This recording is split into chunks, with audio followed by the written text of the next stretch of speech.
A blog post by Squid314, read with permission on the SpeakMouthWords channel. Readings are not necessarily endorsements. Basic income guarantees.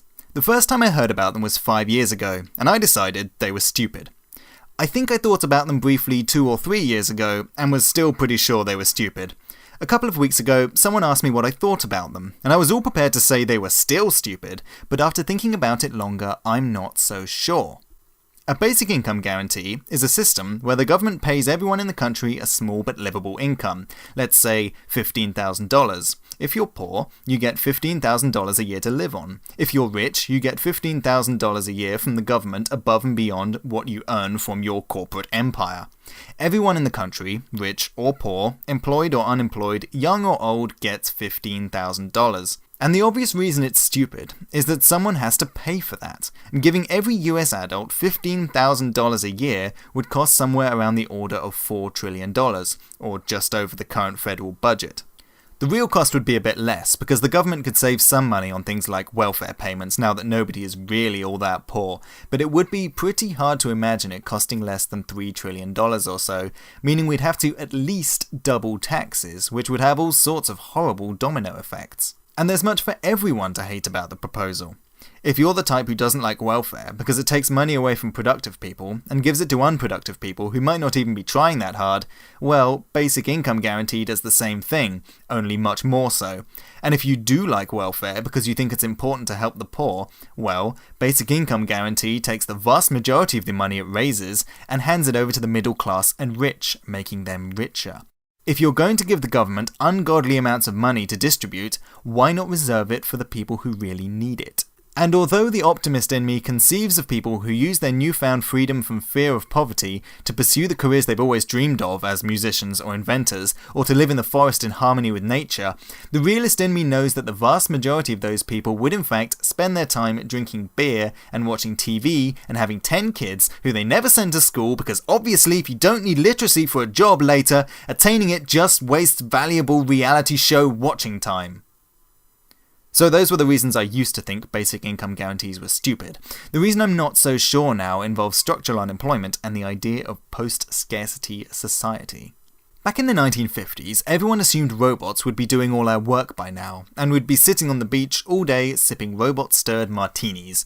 That never happened, but it wasn't entirely the roboticists' fault. We did automate a lot of formerly difficult jobs. It just turned out that instead of the people whose jobs were replaced by robots sitting on the beach all day drinking martinis, they became unemployed, and essentially unemployable, since their only skills were things robots could do better. Although, well, they should retrain, is a nice thought. Not every 50-year-old grizzled miner can learn how to program social networking software, so most of them just became destitute and miserable. The gains from automating manufacturing went partly to people in non-manufacturing fields who could get more manufactured goods at cheaper prices, and to rich people who owned manufacturing companies and managed to cut costs. In the future, we can expect technology to replace more and more jobs. This isn't just in the sense of dominating entire job categories like auto manufacturing, although they'll do that too. Secretaries and waiters won't be long for this world once we get voice recognition and mobility at low costs. But even in terms of making jobs easier, so that now one engineer can do the work it used to take 2 engineers, with the second engineer out of a job. The winners will be smart people who can get jobs in technology, and rich people who can invest in technology and sell what it produces. The losers will be all the unemployed people. Extending the trend out into the far future, and potentially past the singularity, humans will be relatively useless for all forms of work, including robot design. By that time we'll have robot designing robots. The only people with access to any wealth will be people who own technology and live off what it produces. This is quite like the feudal economy, where if you were born owning land, you could live off it forever with no work, and if you were born without land, you were out of luck. This is a relatively dystopian future. Enough technology to give everyone a fantastic standard of living with minimal work, but the majority of people being poor and miserable because the technology is concentrated in the hands of a few people who have no incentive to share it with anyone else. If you think society is too smart to fall for this, it's essentially the situation right now with world hunger.